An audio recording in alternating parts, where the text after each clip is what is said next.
Hello and welcome. This is MouseGunner, and we're back with some more Factorio. And I'm here with Rotype yet again. Hello, everyone.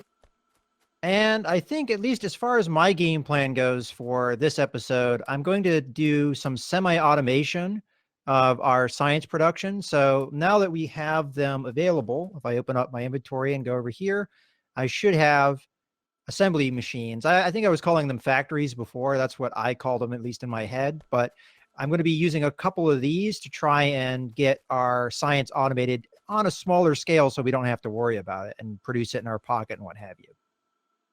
Yeah, and So, even in my grand, I call them grand, what I call a grand factory with all this big planning and everything, I usually end up with a kind of spaghettified early science layout just because to build the bus, you tend to need some of the technology that you're not going to get unless you either do it yourself or build just kind of a spaghetti factory.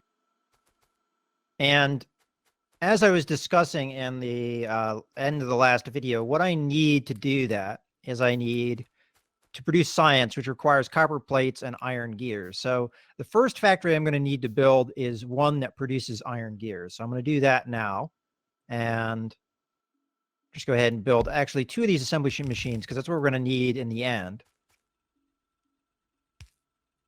And while I'm doing this, what are you up to over there, Rotype? I'm waiting for transport belt to build in my pocket. I like making these big buses, but they just require a lot of transport belt, which is a lot of iron. Suppose if I were smart about it, I could automate the production of transport belt in a spaghetti type manner. Well, I'm trying to do this in an efficient way, but I don't know if it's going to turn out that way.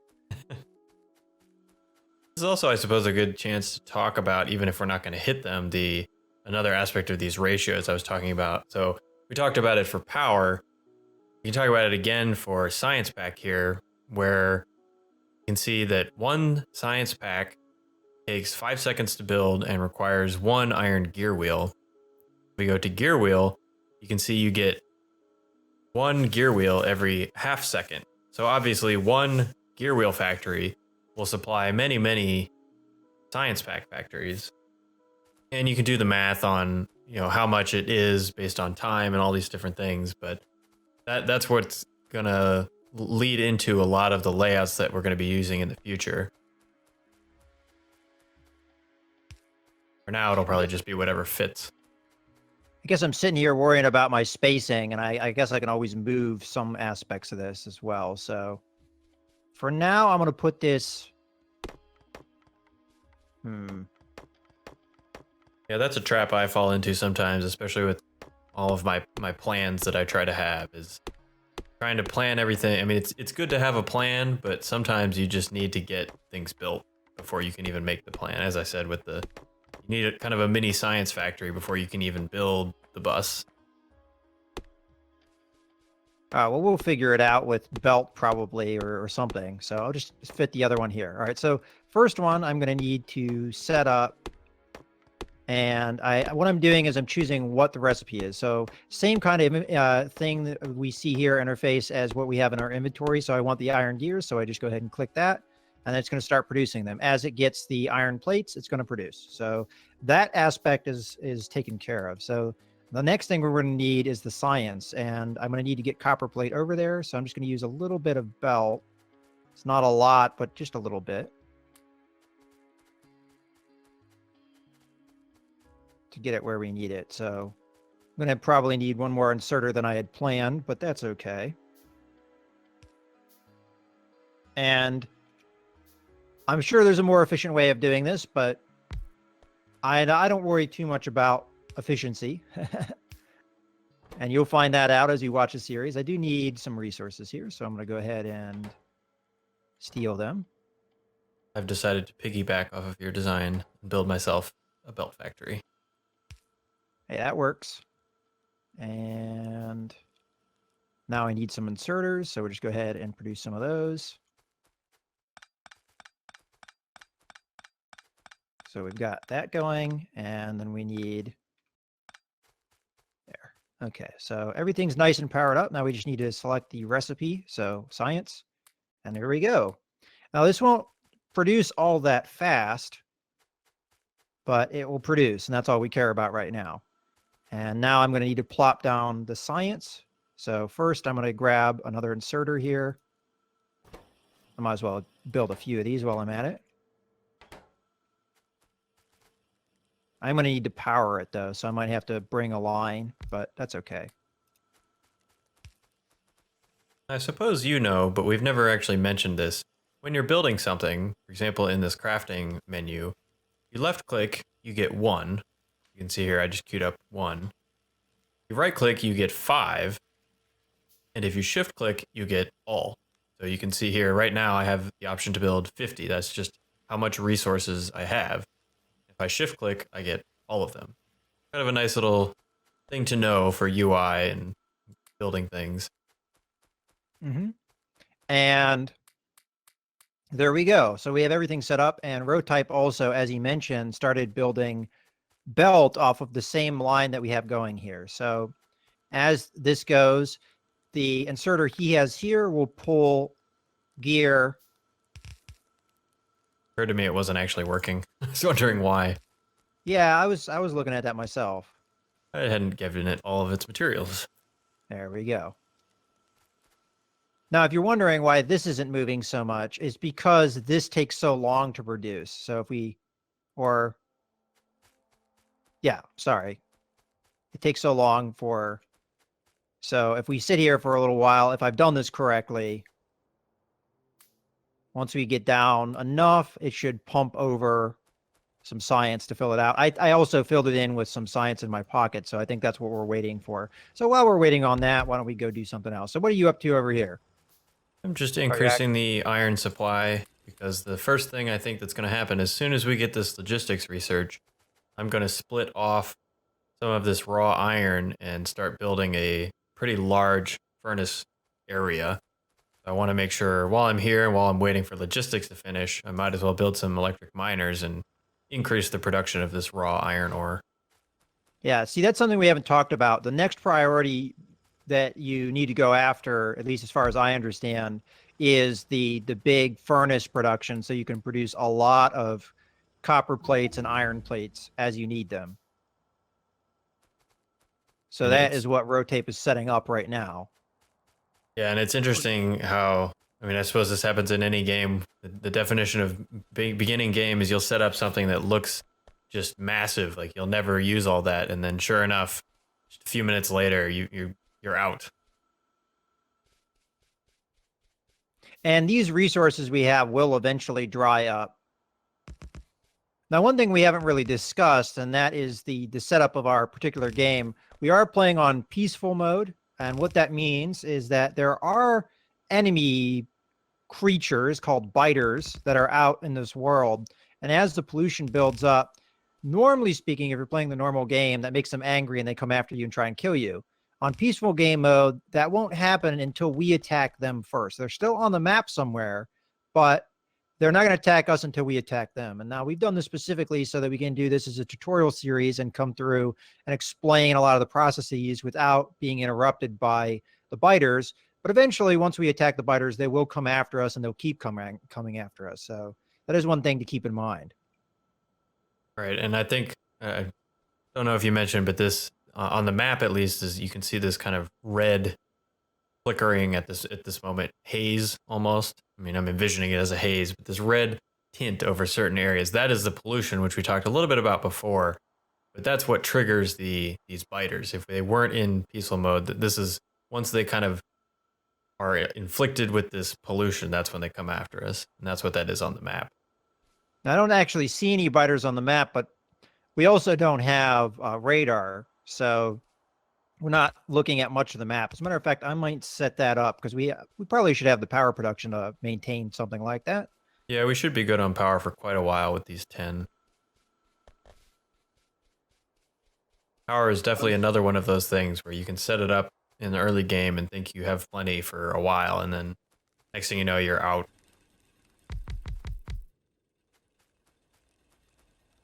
So what the radar is going to do, actually, I'll have you explain it because I'm not sure if I understand it fully. Sure. So have you placed one? Yes, just now. Okay, so on the map here, you can see there's kind of this lit up area. And right now it's this big box. And then you can see towards the bottom left, there's also this little kind of cutout area.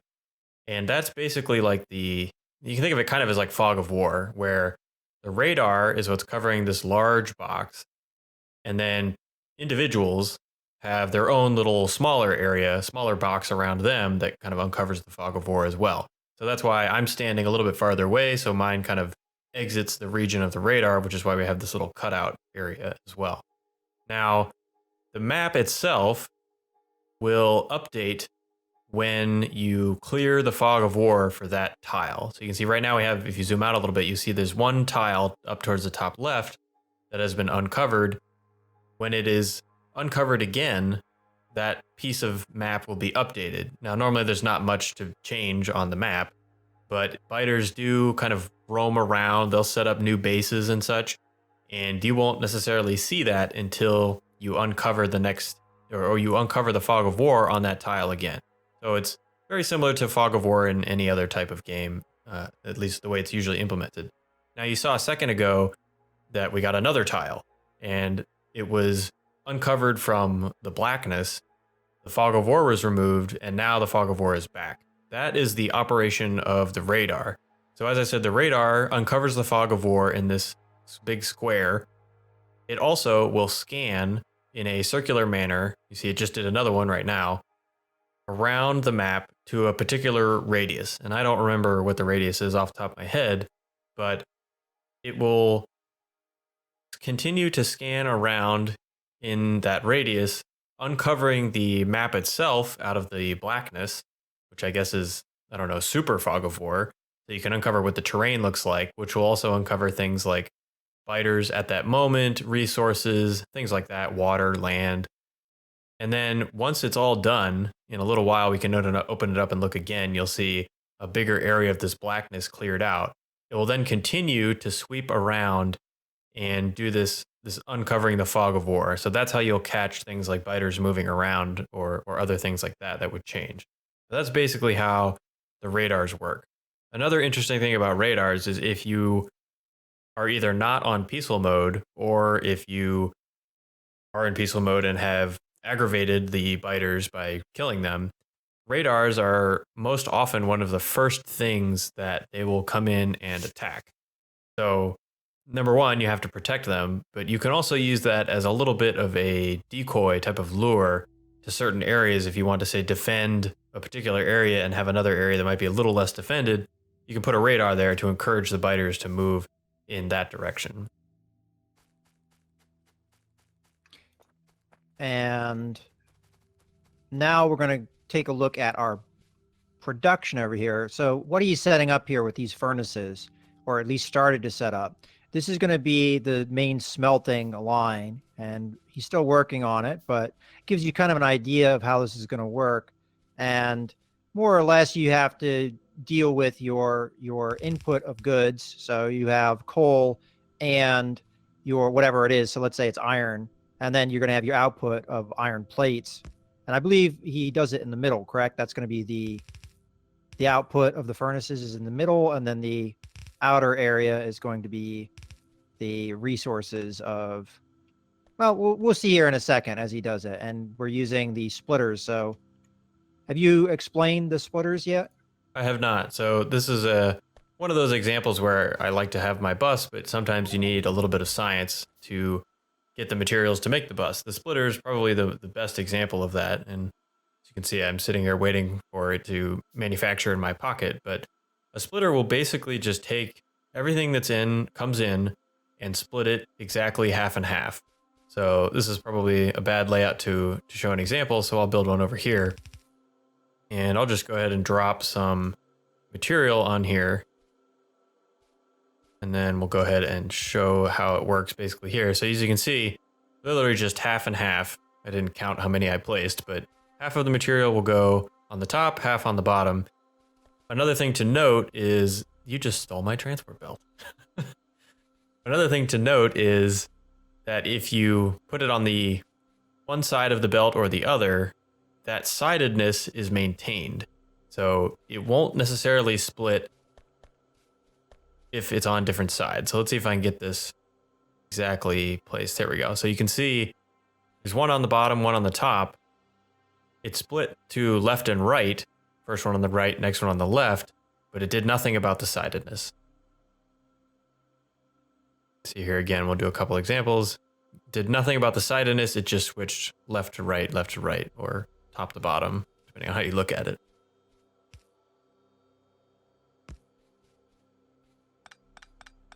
So I utilize this, well, almost everywhere. It's a very common way of dealing with materials, but I've kind of created this layout here. You can see mouse split the input. We can imagine this will be, I don't have any on me, but this will be maybe an iron input. You want to send a bunch down here to get smelted, but if you have extra, you don't want it just backed up because maybe you want to run another column right next to it. So you need to send the extra down this lane. And there are a number of ways of doing that. The easiest, and probably the one we'll use for quite a while, is pretty much to split it half and half. The one will get backed up and then everything will go down the other.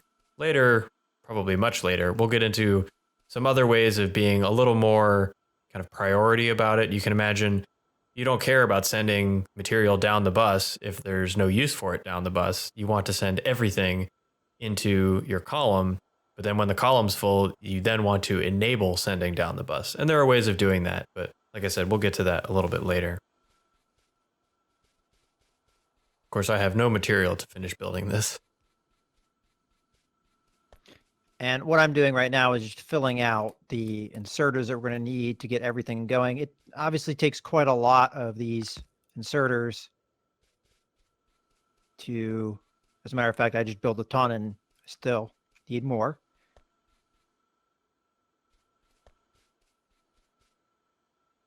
But eventually this is going to pay dividends for us by producing a ton of iron plates for us. Because right now, I would consider this kind of on life support in a way, because you have to come over and do a lot of manual things. I don't know if life support's the right word, but not in the working order it should be in. Yes, there's definitely a lot of manual effort required. And, you know, as we said, the name of this game is automation. So you really don't want to have to do any manual work at all. Now, you may be curious why I have these kind of lingering transport belts here to this 4 width. And that's because eventually we're going to need 4 lanes of ore. We're going to be consuming, it seems a little crazy right now, but we're going to be consuming so much ore that we're going to need more than 1 lane, up to 4. And the reason I only go up to 4 is primarily because these underground belts, which do exactly what they would seem, can only stretch 4 units long.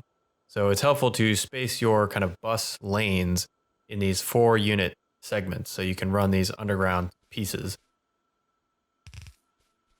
And then I'll do it again here, run one underground, because you can see here I'm splitting the incoming iron ore, but it's all on one side. That's why these splitters are directly opposing, because it forces this belt to only accept on the one side.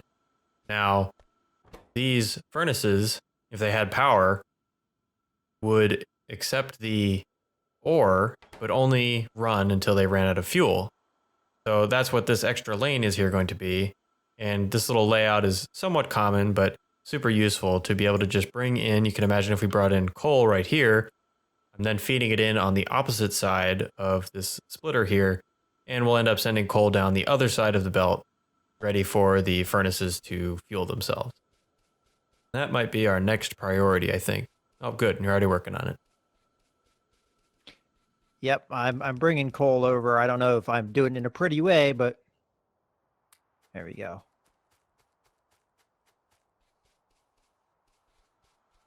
Yeah, it's probably not the long-term solution, but as I've said before, I sometimes get too distracted by the long-term solution and just need to get things running.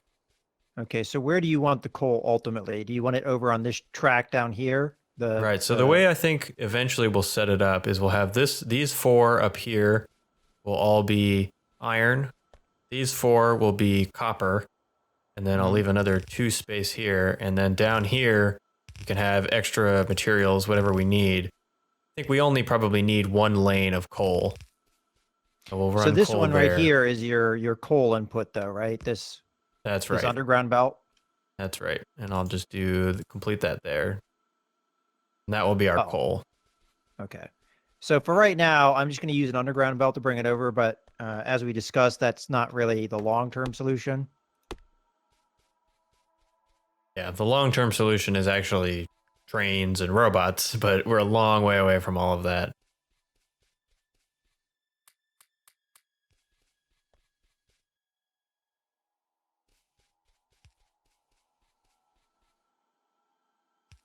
Okay. There we go. Now we just need power, and that would be a good conclusion. Of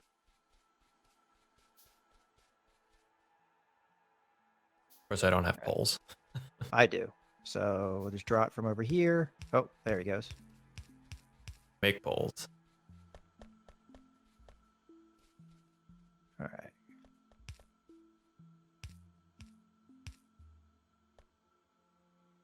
This is the annoying part. No neat way of doing this, I've come to conclude. Unfortunate. Over the series, you'll notice that I'm kind of OCD, especially with these power poles. Causes problems. And did we ever mention how the overlap works on the power poles? So the area around the power pole is what is being powered. So to power these two things, I have to cover them with that some power poles area. And you always see that kind of purplish, bluish underline of the power pole to let you know where the power is being supplied. Yep. And now we have automated smelting. And I think that's a good point to go ahead and put a cut in the video. So I hope you guys have enjoyed. This is MouseGunner and Rotype signing out.